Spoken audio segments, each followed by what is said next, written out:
Hey, this is Jensen Zack, and I am doing my presentation on Rouch, who was a French filmmaker and anthropologist. He is considered to be a pioneer in both documentary and kind of like fictitious film, and is regarded as the father of this genre of ethnofiction, which he pretty much invented and wrote a book on. Um, so he was born in 1917 in Paris. His mother was from a family of poets and painters. His father was a naval officer and an Antarctic explorer. And this kind of combination of arts and science throughout his childhood is credited to being one of the reasons he was so dedicated to doing so for the rest of his life, combining the two mediums. So for most of his young childhood, they kind of moved between Europe and Africa, going from Paris, Brittany to Algeria, Germany, and then settling in Casablanca in 1928, where they stayed for 2 years.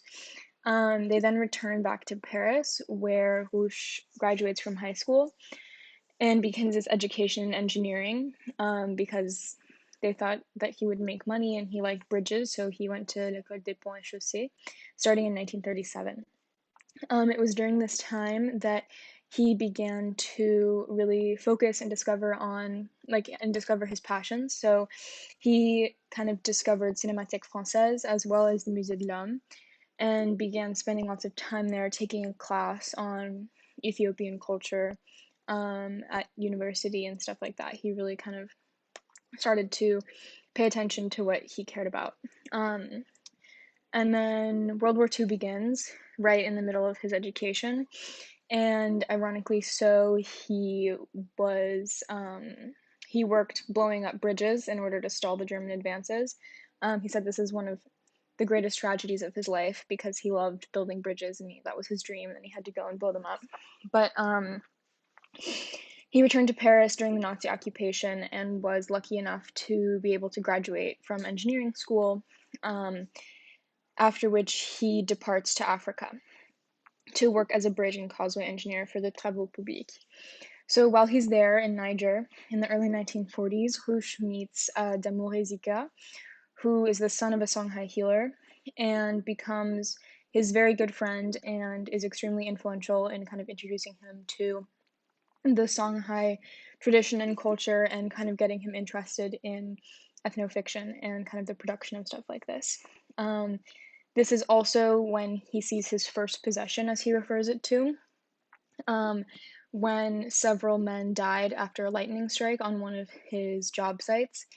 There was a kind of ritualistic and memorial possession ceremony, which was led by Zika's grandmother. And this is kind of when Rouch has a desire to start taping things and filming things. And this is when he publishes his first article, Aperçu sur l'animisme Songhai, which is the overview on perspective on Songhai animism. So unfortunately, he was really passionate about staying in Niger with Damouré and continuing his kind of exploration of the Songhai people, but he gets censured and sent to Dakar for political reasons, where he serves in the Corps of Engineers of the Free French Army for 2 years. He then returns to France and kind of abandons engineering and begins his doctorate in anthropology. He completes his degree at the Sorbonne, going back and forth between West Africa and Paris, and he focuses on kind of the theme of the water genie, which was kind of the power in the first possession that he ever saw. So he was mentored by Marcel Griol, who lived 20 years with the Dogon people in Mali, which proves to be extremely influential in kind of the success of Rouch's career later on. Yeah, so in 1946, Rouch departs France again while still pursuing his doctorate and embarks on a 9-month canoe expedition descending the Niger River. And it's during this time that he produces his first ethnographic film, Chasse l'hippopotame. He uses these notes to kind of complete his dissertation, but unfortunately was unable to use his films. Many of them were lost, and others he used kind of to experiment with editing, and they were only ever shown publicly at his own lectures, so he couldn't really distribute them. Um, So, from the early 1940s to 50s, Rouch continued to go back and forth between West Africa and Paris, producing countless black and white as well as color 16 millimeter handheld films, which was his signature, is the handheld film. And he really began to focus on kind of migration and religion, which continues throughout his career. So, Les Maîtres Fous, this is where the timing gets a little fuzzy. There's so many different sources that kind of are giving me different years or aren't giving me years, and things are ordered differently. But it's safe to say that most of what I'm talking about now happened between kind of the mid 1950s until the late 1960s. So Les Maîtres Fous was one of his more controversial but important films, and it was filmed in 1954 and then released in 57 at the Musée de l'Homme. And this was extremely kind of gruesome and very like visceral images. And so both African and French spectators call for its destruction, and the film ends up being banned in Britain as well as the Gold Coast or Ghana. But then shortly thereafter, it actually receives a very important prize at the Venice Biennale.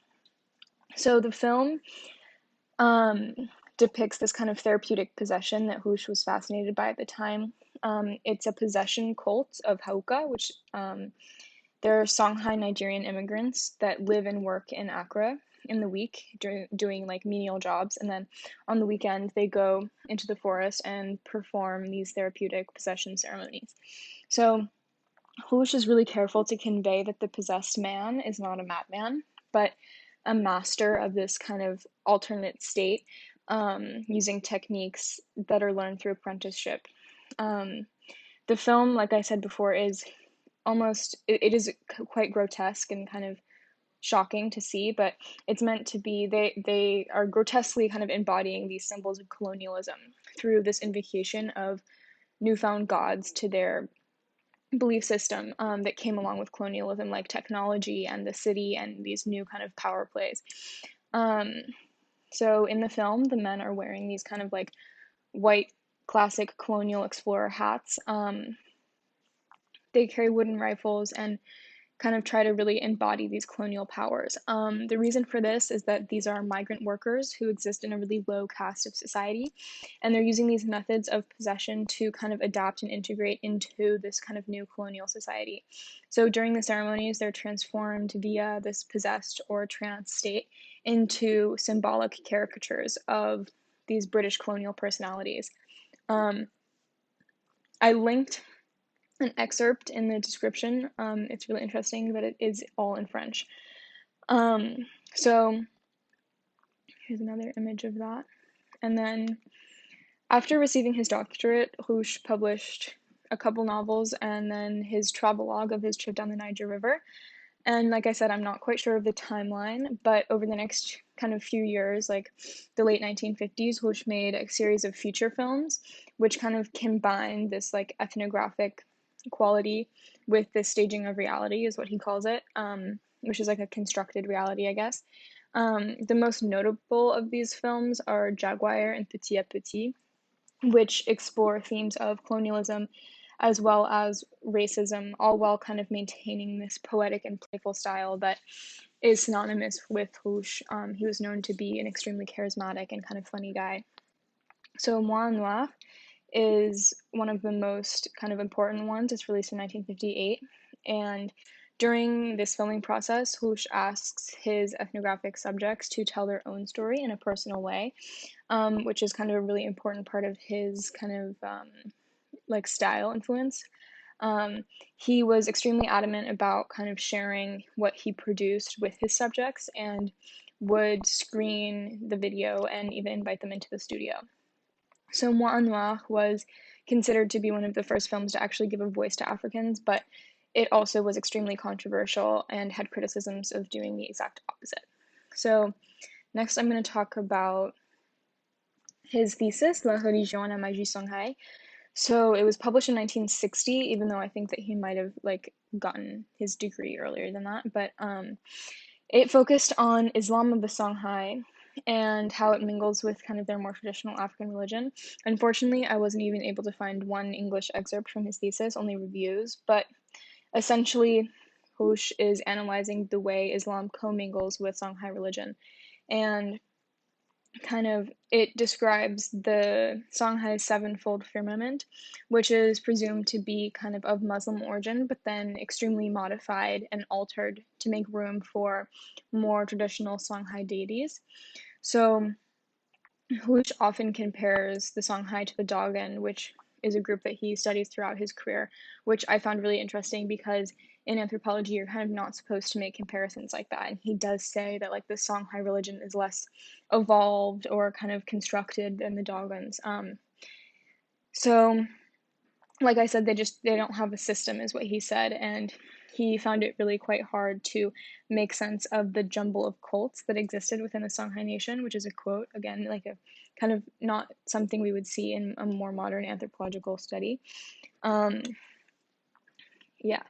So next, I'm going to talk about, so from 1967 to 74, Rouch and Germaine Dieterlen would produce a series of films documenting this 7-year cycle of the Dogon Sugui ritual that occurs once every 60 years, which kind of marks the death of an elder, or kind of like the change in generation. This is, it's, there's I think 7 or 8 films, and it's an extremely complex topic, so I can't really go into it during the presentation, but this is kind of considered to be one of his most important contributions to anthropology, and it kind of marks like that he wasn't just kind of a filmmaker or a documentary maker. He did do like make this effort to do research and really study these people and get to know them, and then produce something that he felt was representational to what he experienced. So Rouch was an extremely prolific creator and continued to make films well into his 80s when he unfortunately died in a car crash.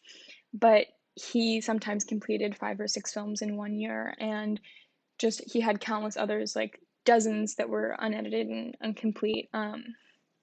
He really kind of concentrated on like personal connections and long-term engagement with his ethnographic subjects, and this kind of helped him to really take a hold on documentary film and really change like what it was about, and as well as really influencing fictitious cinema in the sense that he brought all these new kind of stylistic things to French cinema and then Hollywood and stuff like that. And so he was extremely influential not only in the film industry but also in for anthropology. And yeah, that's all.